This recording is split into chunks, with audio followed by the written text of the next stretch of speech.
आज मैं घर की महिलाओं के लिए कुछ ऐसे आसान से टिप्स लेकर आई हूँ जिससे आपके डेली लाइफ बहुत ज़्यादा हो जाएगी आसान। तो चलिए दोस्तों, देर ना करते हुए वीडियो को शुरू करते हैं। अगर आपको आज की वीडियो पसंद आए तो एक लाइक ज़रूर करना। तो सिंपल सी बात है, जब रोटी आप बनाते हैं तो देखिए आटा गूँथना पड़ता है। कभी कदार ऐसा होता है कि बर्तन गीला हो और उसमें हम आटा निकाल लेते हैं, तो भाई आटा तो गूँथ लेते हैं लेकिन उसमें जो बहुत ज़्यादा आटा चिपक जाता है, ये बहुत ज़्यादा भारी काम हो जाता है। तो आटा गूँथने का जो प्रोसेस होता है ये भी बहुत लोगों को नहीं पता होता है। देखिए आटा गूँथना बहुत मुश्किल भी है और बहुत आसान भी है। अगर आपको इसका आइडिया या अंदाज़ा हो गया तो कोई दिक्कत नहीं होती, लेकिन नए नए जो लोग होते हैं उनको बहुत दिक्कत आती है। तो जब भी आप आटा गूँथे तो मैं आपको एक छोटी सी ट्रिक बताती हूँ जिससे आपका आटा एक बार में ही लग जाएगा। तो आटा गूँथते समय आपको पानी पहले थोड़ा डालें या थोड़ा सा ज़्यादा डालें, कोई दिक्कत नहीं है, लेकिन आपको हल्के हाथों से उंगलियों की सहायता से हल्का हल्का मसलते जाना है। ये नहीं कि आप उंगलियों को जब लगा रहे हैं तो बहुत ज़्यादा टाइट करके उसको मस लें।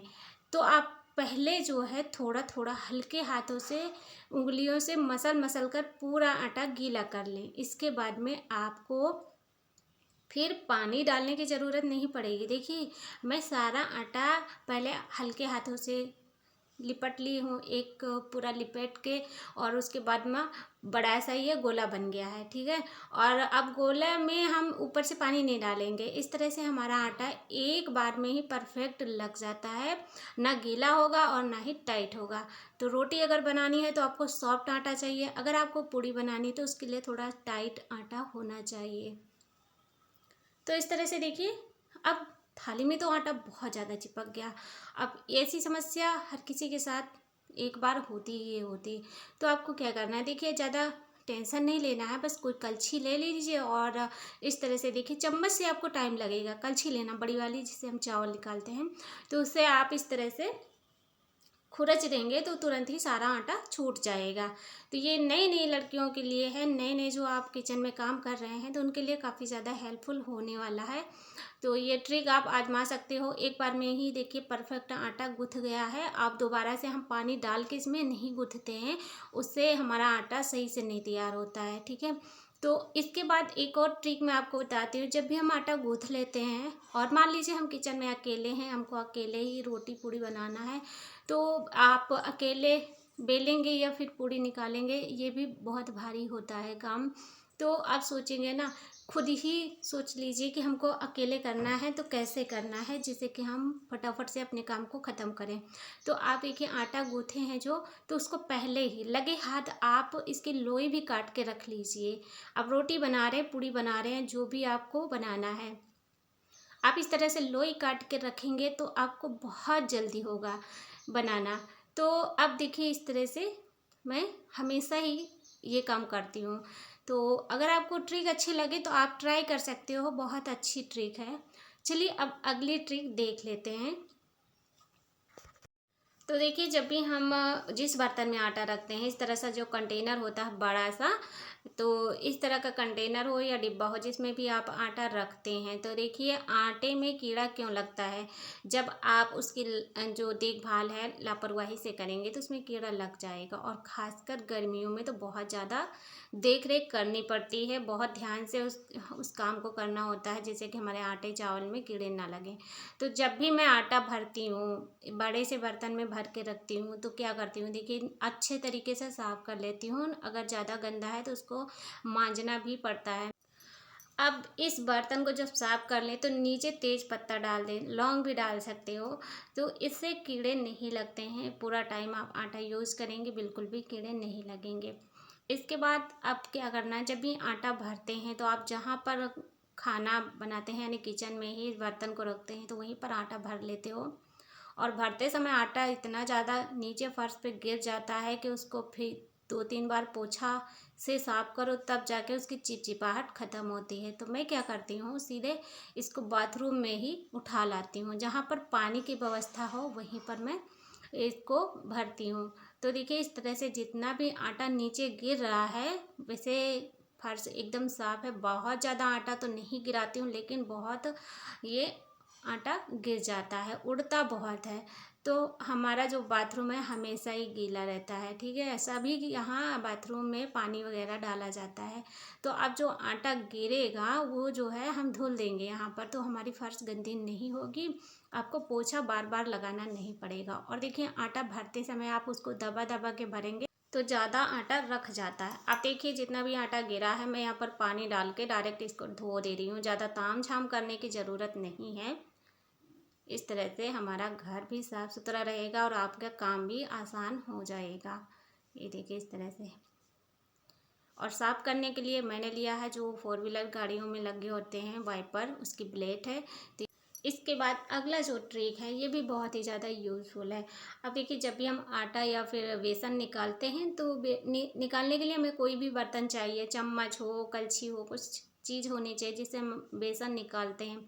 हाथ में लगेगा, हाथ से निकालेंगे तो हम क्या करते हैं, जो हमारे पास ये हैंड मिक्सर है छोटा सा, ये मिक्स करने वाला, इसी को सीधे अंदर डाल के तो थोड़ा सा घुमा दीजिए, सारा का सारा बेसन इसी में सेट होके निकल आता है। इसके बाद दोस्तों अगला जो आइडिया है ये भी बहुत ही ज़्यादा यूज़फुल है। जब भी हमारी फ्रिज देखिए गर्मी के दिनों में तो बहुत ज़्यादा लोग यूज़ करते हैं, और यूज़ करने के साथ साथ ये गंदी भी 8 दिन के अंदर गंदी हो जाती है, तो इसको साफ़ करना तो ज़रूरी है। तो देखिए यहाँ जो होता है कम ज़्यादा करने का बटन, इसकी जो फ्रीजर के ठंडा का उसको कम ज़्यादा करने की जो बटन होता है, यहाँ पर देखिए धारी बनी होती है। तो इसमें गंदे हाथों से अगर इसको छुआ जाता है तो इसमें बहुत गंदगी हो जाती है। तो ये ब्रश लेकर हम थोड़ा सा इसमें शैम्पू या फिर साबुन लगा के इसको क्लीन करेंगे तो अच्छे से ये बटन साफ़ हो जाएगा। फिर आप गीले कपड़े से इसको पोंछ दीजिए। तो इस तरह से हम अपने फ्रिज की देख रेख करेंगे तो हमारी फ्रिज कभी भी ख़राब नहीं होगी। 1 हफ्ते के अंदर तो फ्रिज साफ़ करनी ही चाहिए, जिससे कि हमारी फ्रिज अच्छे से साफ़ सुथरी रहे। अगर आप गंदी फ्रिज का यूज करेंगे तो उसमें की जितनी भी गंदगी है खाने पीने की चीज़ों में मिल जाती है। इसके बाद दोस्तों अगला जो आइडिया है ये भी बहुत ही यूज़फुल है। तो इस तरह से देखिए जो मिक्सर मशीन होती है, मिक्सर मशीन की जहाँ पर हम मसाला का जार रखते हैं, तो यहाँ अगर मसाला का जार में नीचे कुछ लगा है या फिर मसाला गिरता है तो यहाँ पर जगह पर इकट्ठा हो जाता है और साफ़ करना बहुत मुश्किल होता है। तो आप एक भिगा के कपड़ा ले लीजिए, चम्मच में लगा के इस तरह से अगर इसको साफ़ करेंगे तो बहुत अच्छे से इसकी सफाई हो जाती है। और गंदा रहता है तो देखने में अच्छा भी नहीं लगता, तो इस तरह से आप इसकी सफाई कर सकते हैं। इसके बाद जब आप यूज़ ना करें मिक्सर मशीन को तो आप इस तरह से किसी भी कपड़े या पॉलीथीन से इसको ढक के रख देंगे तो इस पर मक्खियाँ वगैरह नहीं बैठेंगी। तो आप चलते हैं अगले आइडियाज़ की तरफ। तो देखिए जैसे कि फर्श पे कभी कदार होता है कि हाथ से छूटकर शीशी गिर जाती है नेल पॉलिश की, और जब नेल पॉलिश फर्श पे गिरती है तो वही तुरंत ही कपड़ा लेकर उसको पोंछने लगते हैं, पूरा फर्श पे लाल लाल हो जाता है। तो आपको ऐसा नहीं करना है। जब भी आपकी नेल पॉलिश गिर जाए फर्श पे तो आप उस पर नमक डाल दीजिए, और नमक डालकर तुरंत ही इसको इस तरह से देखिए उंगली से मैंने खिसकाया और सारी नेल पॉलिश एकदम से छूट जाएगी। ये फर्श पे आप कर सकते हो। इसके बाद अब जो अगला आइडिया है, जब कभी हाथ में नेल पॉलिश लग जाती है या फिर बच्चे जो होते हैं ना उनको नेल पॉलिश वगैरह लिपस्टिक वगैरह मिल जाए तो पूरा शरीर पर अपना लीपा पोती कर लेते हैं। तो आप एक नेल पॉलिश रिमूवर ले लीजिए। अगर आपके पास नेल पॉलिश रिमूवर नहीं है तो सेंट परफ्यूम तो हर घर में रहता ही है, तो आप जो है उससे भी इसे हटा सकते हो बहुत आसानी से। आप उंगली से खुरचेंगे नाखून से तो स्किन भी दर्द करने लगती है। इसके बाद दोस्तों जो अगला आइडिया है, देखिए नेल पॉलिश रिमूवर का जो ये छोटे छोटे से होते हैं कॉटन पैड, तो इनको क्या करती हूँ मैं छोटा छोटा टुकड़े में काट लेती हूँ। जब भी मुझे थोड़ी सी नेल पॉलिश हटानी होती है तो मैं छोटा टुकड़ा यूज़ करती हूँ, नहीं तो फिर पूरा हमारा एक टुकड़ा वेस्ट हो जाता है। इस तरह से हमारा नेल पॉलिश रिमूवर जल्दी से ख़त्म भी हो जाता है। तो इस तरह से आपके 4 पैसे बचेंगे और अपना काम भी आप कर पाएंगे। ऐसे आइडियाज़ हैं ना जो कि हमें दिमाग में नहीं आते हैं और बाद में हमें याद आता है कि भाई हम तो ऐसे करते तो हमारा काम बन जाता है, ठीक है। इसके बाद जो अगला आइडिया है, देखिए जो नेल पॉलिश रिमूव करते हैं उसका जो ये होता है ना कॉटन पैड होता है, तो इसको हम फेंक देते हैं। आप रिमूव करने के बाद में आप अपना चार्जर को भी साफ़ कर सकते हो। एक काम के एक चीज़ से आप 2 काम कर सकते हो। आपकी नेल पॉलिश भी छूट जाएगी, साथ ही आपका चार्जर भी साफ़ हो जाएगा। इस चीज़ को अगर आप करना चाहते हैं तो देखिए आपको बहुत आसानी होगी। तो जब भी हमें बेसन निकालना होता है, किसी भी डिब्बे में रखते हैं तो हाथ से निकालते हैं या फिर चम्मच से। तो आप इस तरह से देखिए, जो मिक्सर होता है, हैंड मिक्सर, तो इसी से इस तरह से डाल के और अंदर हल्का सा घुमाएंगे तो ये सारा का सारा बेसन इसमें लिपट कर निकल आता है। तो अभी देखें, सभी के घरों में कटहल तो आता ही होगा। कटहल की सब्जी तो सब लोग खाने पसंद करते हैं। तो देखिए, सब्जी खाना अच्छा लगता है, लेकिन इसको काटना बहुत मुश्किल होता है, क्योंकि इसमें से जो दूध निकलता है वो जो है चिपचिपापन छोड़ता है। इससे इसको काटने में बहुत दिक्कत होती है। और ख़ासकर जो इसका छिलका है, ये भी काफ़ी ज़्यादा हार्ड होता है, तो इसका छिलका भी नहीं निकलता है। तो देखिए, जब भी कटहल को काटे तो पूरा एक साथ नहीं काटना चाहिए उसका छिलका। तो देखिए, अगर आपको नहीं आता है तो आप छोटे छोटे टुकड़ा कर लीजिए इस तरह से, और फिर देखना छिलका निकालने में बहुत आसानी होगी। फटाफट से आप सारे कटहल को काट लेंगे। तो ये बहुत अच्छी ट्रिक है। पहले मैं पूरा एक साथ काटती थी तो एक बार मेरे हाथ में लग गया था, यानी उंगली भी कट गई थी। तो अब इसी तरह से मैं हमेशा ही काटती हूँ, बहुत जल्दी से कटहल कट जाता है और मुझे आसानी भी होती है। तो पहले मैं कटहल देख कर ही घबरा जाती थी कि कैसे इसको हम काटेंगे। तो अगर आपको ये ट्रिक अच्छी लगे तो आप भी इस तरह से कटहल की सब्ज़ी आगे से काटेंगे।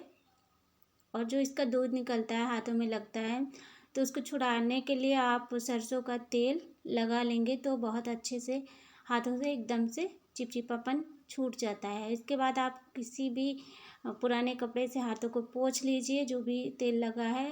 फिर आप साबुन से तरीका, जैसे कि लोग साड़ी में जब फाल लगाते हैं ना, बहुत ज़्यादा दिक्कतें आती हैं। देखने में तो लगता है बहुत आसान है, लेकिन जब इसको लगाना पड़ता है तभी बहुत समझ में आता है कि भाई कितना कठिन होता है। हर काम छोटा नहीं, बहुत बड़ा होता है। तो आप जिस काम को छोटा समझ रहे हैं ना, वो धीरे धीरे करके आपकी दिक्कत ज़्यादा ही बढ़ा देता है। तो देखिए, फाल लगाने से पहले आपको फाल धो लेना चाहिए, धो के प्रेस कर लेना चाहिए। और कॉटन का फाल है तो आपको बहुत ही सावधानी से उसको धो के प्रेस करना होगा, नहीं तो इसमें तुरंत ही कपड़ा खिंच जाता है, जिससे कि जो फाल है उसका जो होता है एक साइज, वो इधर से उधर हो जाता है। इसके बाद दोस्तों, जब ये फाल को लगाने बैठे तो देखिए, एक तरफ सिलाई हो रखी होती है। सिलाई को आप नाखून से इसको बराबर खींच के बराबर कर लीजिए। जैसे कि जब हम तुरपाई करते हैं कपड़े में तो उसमें थोड़ा थोड़ा जगह पर सिकुड़न होती है, उसी तरह से ये भी रहता है। तो इसको पहले सीधा कर लेना होता है। इसके बाद जब हम मशीन पे बैठ रहे हैं, मशीन पर देखिए थोड़ा सा पहले कोई कपड़ा लगा के आप धागे को अच्छे से सेट कर लीजिए। नहीं तो तुरंत फाल लगाएंगे तो फाल लगाने समय ना धागा तुरंत ही सिकुड़ जाता है, जिससे आपकी साड़ी में थोड़ा सा धागा लग जाएगा, जिससे अच्छा नहीं लगेगा।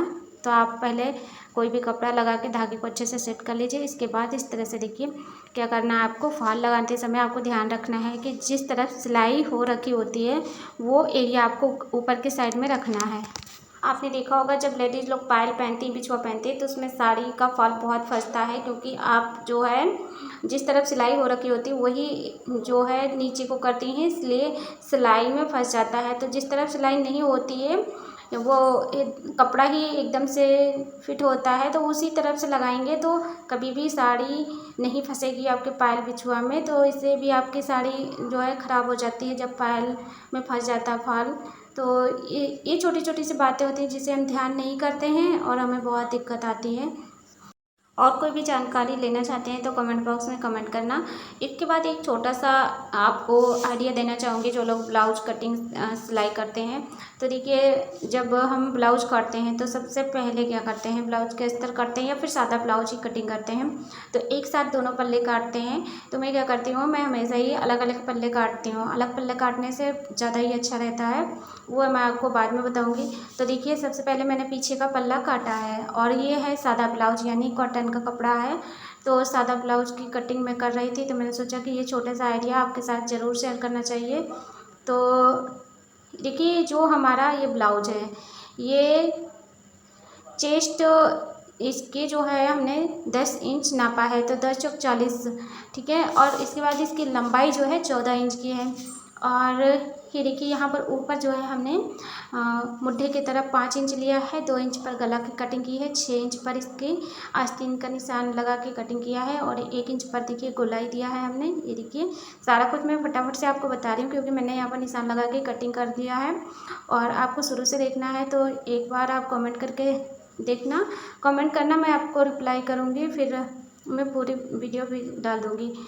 तो इसके बाद देखिए क्या होता है, जब हम दूसरा पल्ला कटिंग करते हैं, मान लीजिए आप भी एक एक पल्ला कटिंग करते हैं, दूसरा पल्ला कटिंग करते समय आप इस तरह से ब्लाउज का पल्ला रखते हैं पीछे का, तो उसमें कपड़ा नीचे का बिल्कुल भी नहीं बचता है। देखिए आप ना सिर्फ 3-4 अंगुल कपड़ा बच रहा था। तो देखिए इस तरह से मैं क्या करती हूँ, कपड़ा इसमें जो है अच्छे से बचाना तो नहीं होता है, लेकिन हाँ कोई दिक्कत हो, कुछ भी हो, आस्तीन वगैरह के लिए हमें अच्छे से कपड़ा निकल आता है।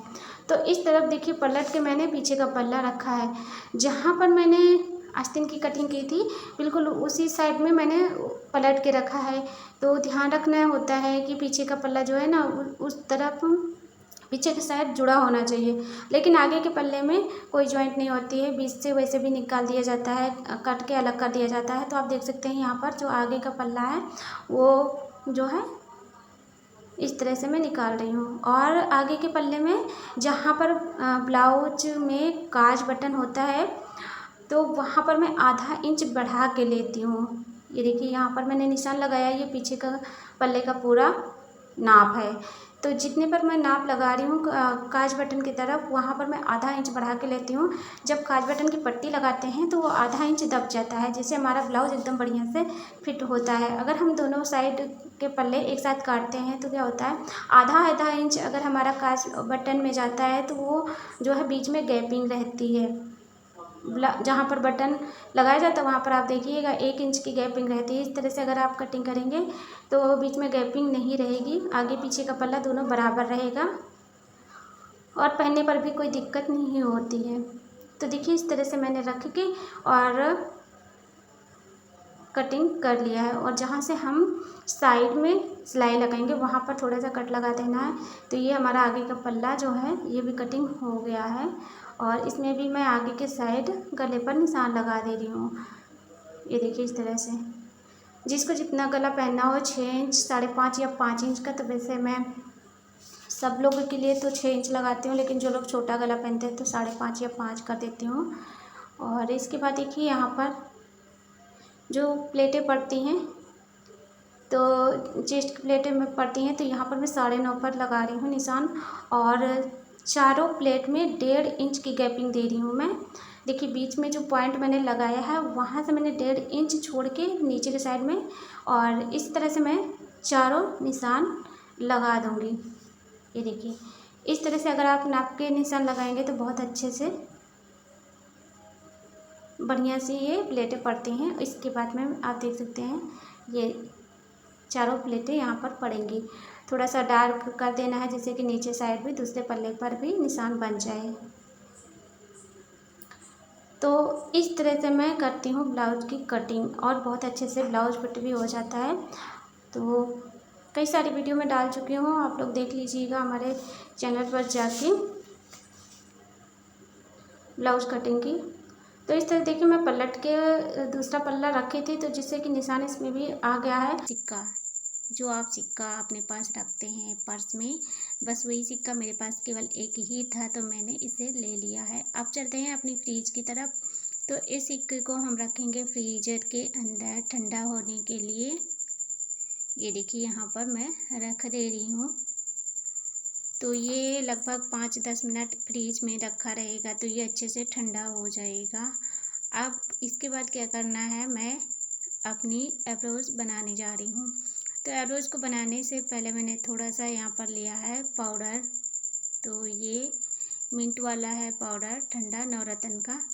तो अभी गर्मी के टाइम पे अगर आप बना रहे हैं एब्रोज को तो आँखों पर ठंडक होना चाहिए, क्योंकि जब एब्रोज बनाते हैं तो बहुत ज़्यादा दर्द होता है, जलन होती है, जिसके लिए आप इस तरह से ठंडा पाउडर का यूज करेंगे तो आपकी आईज़ बिल्कुल भी दर्द नहीं करेंगी।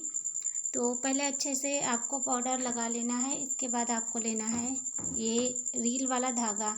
जो आप सिलाई के लिए यूज करते हो, 2 रुपये में मिल जाता है। तो ये तो हर किसी के पास रहता ही है, तो आपको बस थोड़ा सा इसको ले लेना है। बस आप अब जितना आप अपने उंगलियों में फंसा के एब्रोज को बना सके, तो देखिए बस इस तरह से मैंने थोड़ा सा धागा लेकर और इसको थोड़ा सा लपेट लिया है। तो थोड़ा बहुत अगर आपको एब्रोज बनाना आता है तभी आप इसको कर पाएंगे, नहीं तो नहीं हो पाएगा आपसे। अब मैं अपने एब्रोज को इस तरह से बना ले रही हूँ। तो बस आपको धीरे धीरे हाथ चलाना है और सारे बाल जितने भी हैं आपके एब्रोज के एक्स्ट्रा बाल हैं उसको इस तरह से निकालना है। तो देखिए जिसकी आदत होती है वो तो फटाफट से कर लेते हैं, जिनको नहीं आता है तो वो नहीं कर पाएंगे। लेकिन आप कोशिश करेंगे तो आपसे हो जाएगा, ऐसा नहीं है। हर कोई थोड़ा थोड़ा करके सीखता है तभी वो आगे बढ़ता है। तो देखिए मैं भी इस ट्रिक को सीखी हूँ तभी कर पाई हूँ।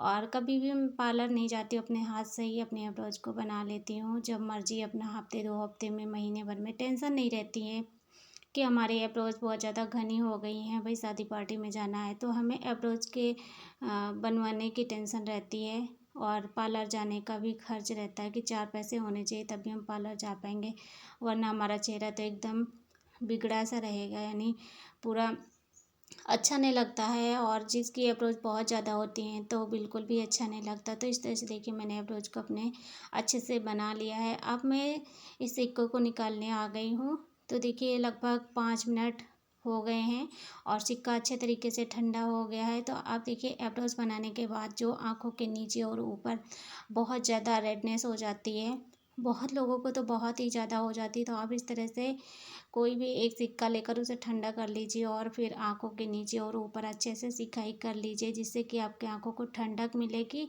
और जितनी भी रेडनेस है वो भी ख़त्म हो जाएगी। इससे एक भी दाने वगैरह भी नहीं निकलेंगे। तो ये टिप बहुत ही ज़्यादा काम की है। अगर आपको ये वीडियो पसंद आए तो शेयर सब्सक्राइब भी कर लें। कौन सा ट्रिक आपको सबसे ज़्यादा पसंद आया ये भी हमें कमेंट करके ज़रूर बताना। तो आज के लिए बस यहीं तक थी वीडियो, मिलती हूँ एक नई हेल्पफुल वीडियो के साथ। Thanks for watching.